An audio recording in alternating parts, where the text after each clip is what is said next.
Par exemple, Paul Biya lui-même, est-ce qu'il gouverne? J'en sais rien. On nous a dit que peut être en Suisse pendant 3 mois et gouverner de la Suisse, c'est pas grave. Il y a des décrets que Paul Biya signe étant en Suisse, on met Yaoundé-le. Je dis, mais comment peut écrire Yaoundé-le alors qu'on a déclaré qu'il est en Suisse? Le pays marche comme ça. Donc, et quand on le dit à nos amis les Bengono que vous n'allez pas faire autant de mal à votre peuple, qu'est-ce qu'on vous doit? Dites-nous. Qu'est-ce qu'on vous doit? Qu'est-ce qu'on vous a fait? Dites-nous, on va vous payer pour nous martyriser comme ça. Voilà. C'est parfait ici. Quand j'ai dit que l'honorable était enseignant à l'ENAM, c'était pour dire qu'il aime professer. Quand il a fini de vous dire comment le gouvernement est organisé, il ne vous a pas dit que les membres du bureau politique sont morts. Là-bas aussi, il n'y a pas quelqu'un qui remplace. C'est-à-dire que quand tu meurs, il n'y a pas... Non, là maintenant, laissez-moi. Bon, laissez-moi. Vas-y. Quand tu meurs comme membre du bureau politique, il n'y a personne qui prend ta place, mais on ne te remplace pas. Non, en fait, la théorie est... Il y en a même qui sont en prison. Ah, c'est simple. Biya appelle ça le pourrissement. Il vous laisse... Quand quelqu'un on lui dit que tel est mort, il dit, ah, il servait même à quoi là-bas? Continuez. C'est vous-même qui avez proposé les ministres à Biya. Vous pouvez tous mourir. Il a un groupe très restreint. C'est le groupe dont il parlait à Marafa. Ce groupe n'a pas encore été attaqué. Puisque quand vous regardez même les autres institutions, quand les gens ne sont pas totalement morts, ils sont presque morts. Ils sont partis. Bon, le Conseil économique et social. On ne va pas dire mort. Le Sénat, lui aime ça. Et cela donne bien l'impression qu'il est le seul à tout faire. Les conseils de cabinet, c'est pour dire quoi? Que le Premier ministre pourrait se substituer si le président de la République a jugé bon d'avoir des ministres délégués dans certains ministères, c'est qu'il estimait que ces ministères avaient un poids de travail important et qu'il fallait permettre, quand vous voyez par exemple le cas du ministère de la Justice, vous voyez, il estime que tel ministre délégué peut s'occuper de tel aspect. Maintenant, si un des ministres délégués vient à mourir, alors que le ministre même en poste est presque mort, on prend donc toute la charge qui était répartie. On remet au ministre presque mort. Ça, c'est intéressant, ça. Oui, presque mort. Pour que lui il gère, alors qu'il ne pouvait pas en temps normal. On vous a posé une autre question. 20 ans au même poste. Si vous voyez les mêmes fauteuils pendant 20 ans, le même bureau, quelle créativité! Moi, j'ai discuté avec un ministre récemment qui se plaignait du fait qu'il ne pouvait pas changer certains directeurs qui avaient mis trop long. Je lui ai demandé, monsieur le ministre, ils ont mis combien? Il dit 11 ans. Lui, il a 20 ans dans son ministère. Il dit que non.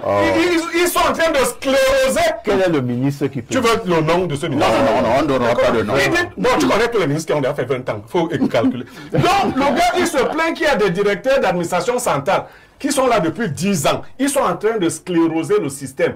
Et lui, il est là depuis 20 ans. Lui ne sclérose pas. Blériot, le président Paul Biya a-t-il intérêt à maintenir ce gouvernement jusqu'à l'élection présidentielle? Ou alors il faut changer? Non, président Paul Biya, lui, il a tous les intérêts. Avec ce gouvernement ou un autre, lui, son problème, c'est d'être président. Le problème n'est pas qu'il y ait un gouvernement, même s'il n'y a même plus personne.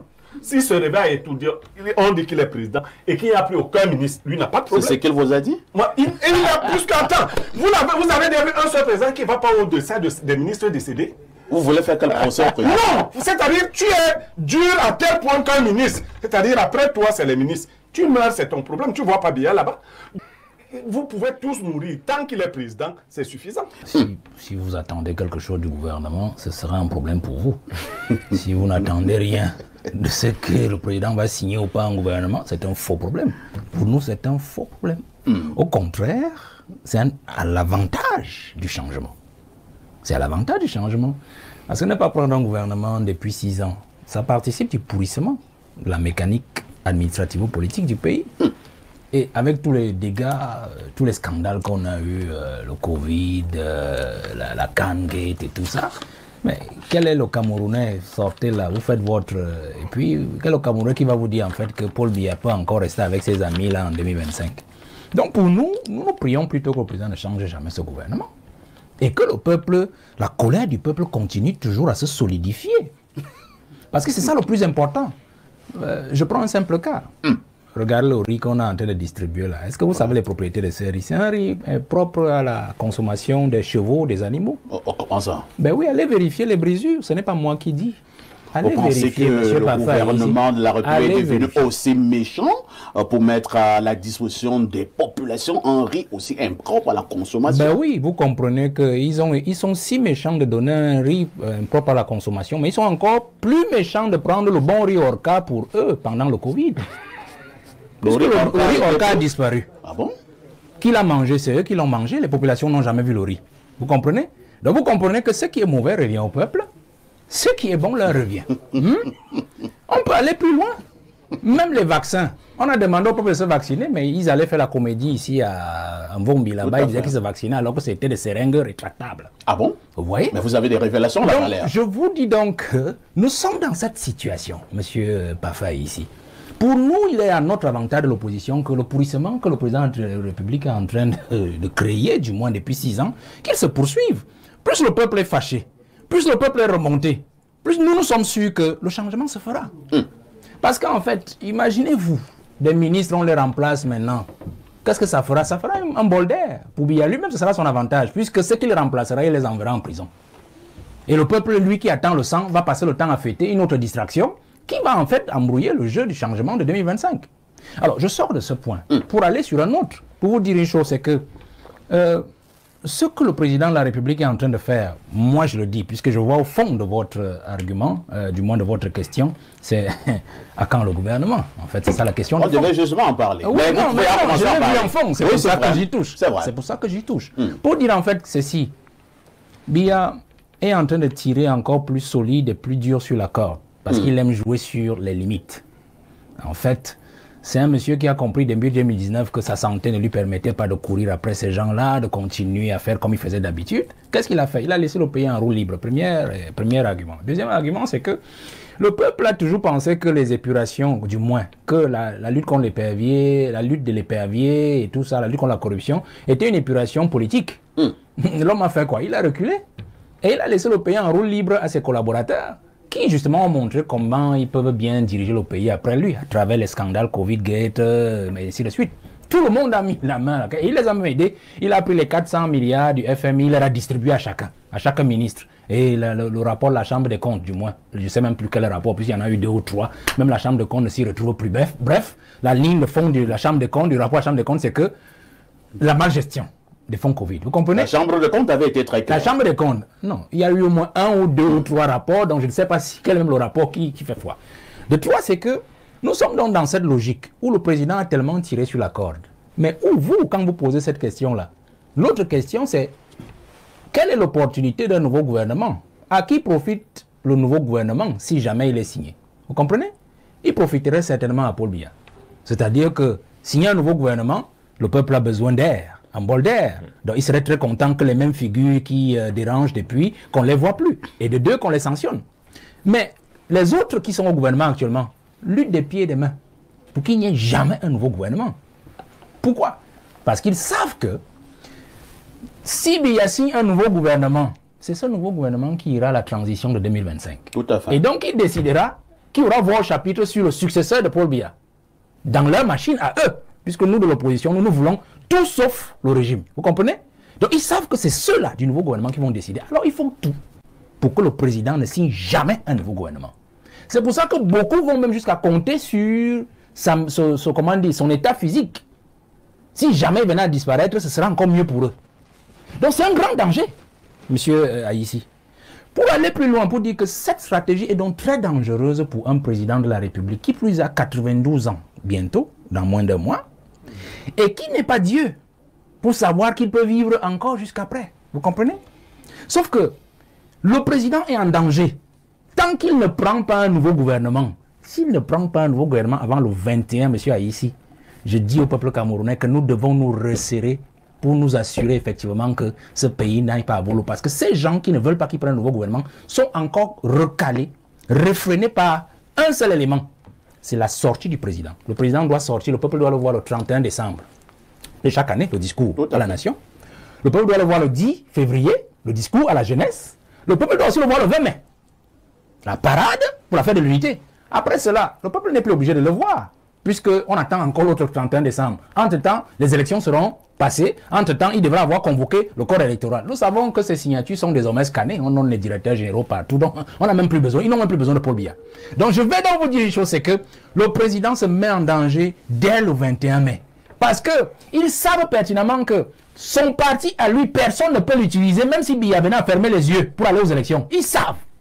Parce que les modalités de mise en route de cette machine politique sont annihilées complètement au vu du fait que les dispositions sont complètement anesthésiées et les membres même qui sont censés même redonner vitalité à ce parti-là sont désormais partis, à patresse. Vous comprenez? Donc, à l'état actuel, même si Biya venait à fermer les yeux, personne ne peut utiliser le RDPC pour aller aux élections. Par contre, ils peuvent aller chercher d'autres partis, notamment dans l'opposition, parmi les 18 que vous avez cités. Voilà, qu'ils ont publié, pour chacun prendre un parti avec ses milliards et être candidat. Vous comprenez? Ça veut dire que s'il n'y en a plus là, le RDPC, ce n'est pas un problème pour eux. Ils peuvent acheter chacun parti et s'en aller. Donc, ils n'ont plus besoin de lui après le 21 mai.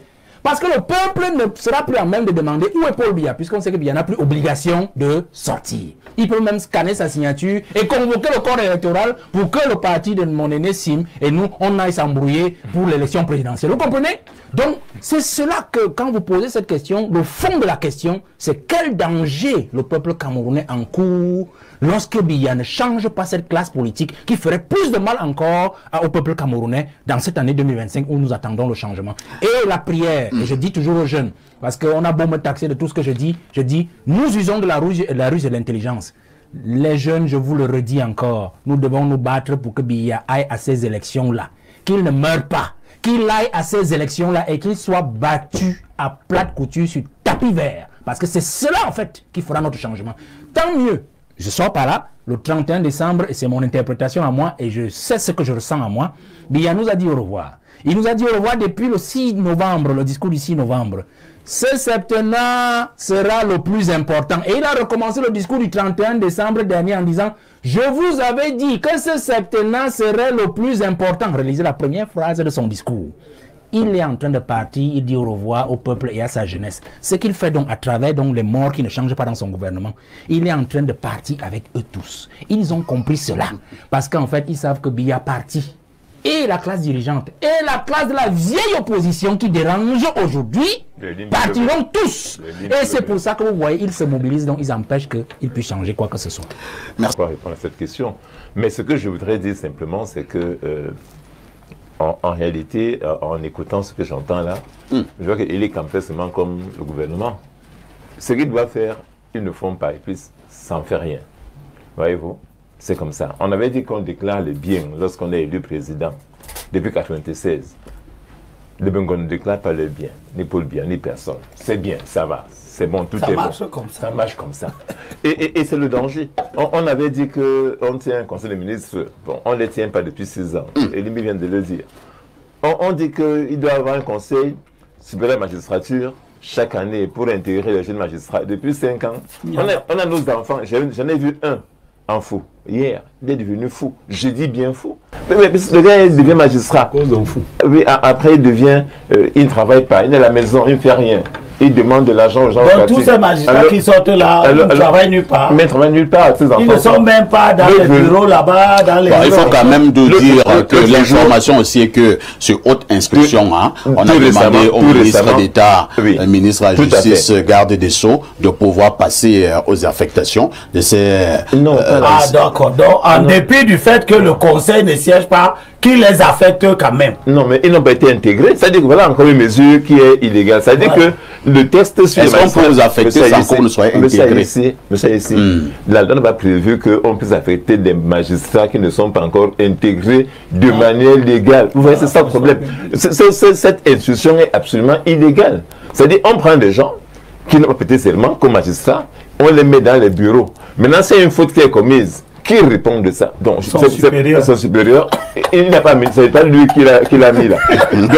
Donc, voyez, vous savez pas. Toi, ce que tu veux démontrer, qu'on est dans l'informel total. C'est-à-dire que, voilà un pays, ce que mon ami Mdedi Ango appelait un pays du Mbrekete Mbrakata. Ça dit vraiment, ça va dans tous les sens.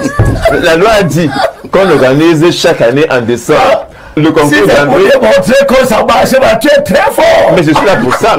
Monsieur Elibi, voyez-vous, notre mission, c'est de montrer que ça ne marche pas. Pas non, tout le monde sait que ça ne marche pas. C'est pas de s'attaquer entre nous, d'attaquer Bessala, d'attaquer tel. Non, moi, je ne suis pas là-dedans. Et malheureusement, c'est ce que nous faisons souvent. Donc, la loi dit que chaque année en décembre, on organise une entrée en stage des avocats.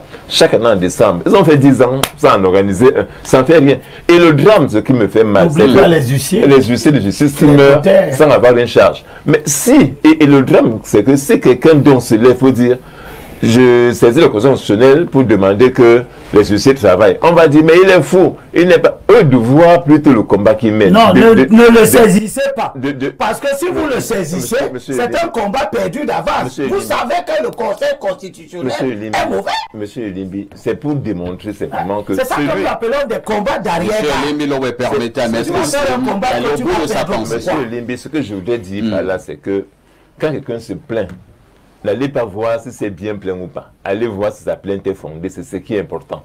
Mais nous faisons le débat sur le plan de savoir est-ce que c'est même bien plein, est-ce qu'il est intelligent, alors que tout le monde reconnaît qu'il y a un problème qui se passe. Donc, écoutez, pour moi, le plan d'un pays qui est sens dessus-dessous, je pourrais citer 1000 exemples, vous en connaissez, M. Libé, je pourrais citer 1000 exemples. C'est pour dire que si on était nous-mêmes cohérents, nous qui accusons comme qu'il était dans la machine, non, comme tu n'étais pas un maillon essentiel dans cette machine. Il était ministre délégué à la justice. Donc, ceux qui le critiquent aujourd'hui devraient pas dire « Ah, on fait amende honorable, on l'attaque pour rien. » Il était un fonctionnaire qui avait une mission précise comme ministre délégué où il n'avait pas le pouvoir de signature.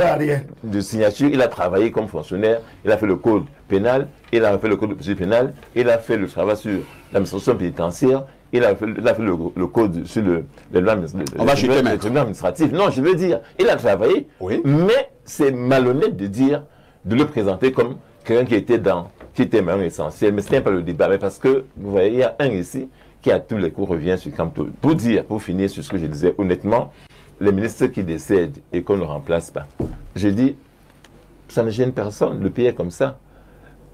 Le président Biya lui-même, qui est président de la République aujourd'hui, lorsqu'il fait 6 ans sans réunir ses ministres, est-ce qu'il est au courant qu'il y a des morts? Je ne suis même pas sûr que Biya, ses ministres sont morts.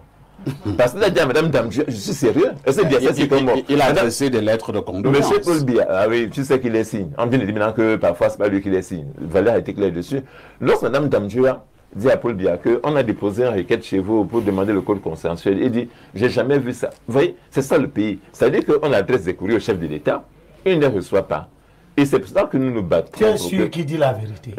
Je préfère le croire sur ce coup. Voilà, je n'ai pas de raison de ne pas croire. Il dit qu'il n'a pas vu, il n'a pas vu. Donc c'est pour ça que le combat, en fin de compte, M. Limbi, ce n'est pas de nous attaquer entre nous. C'est de dire comment on fait demain.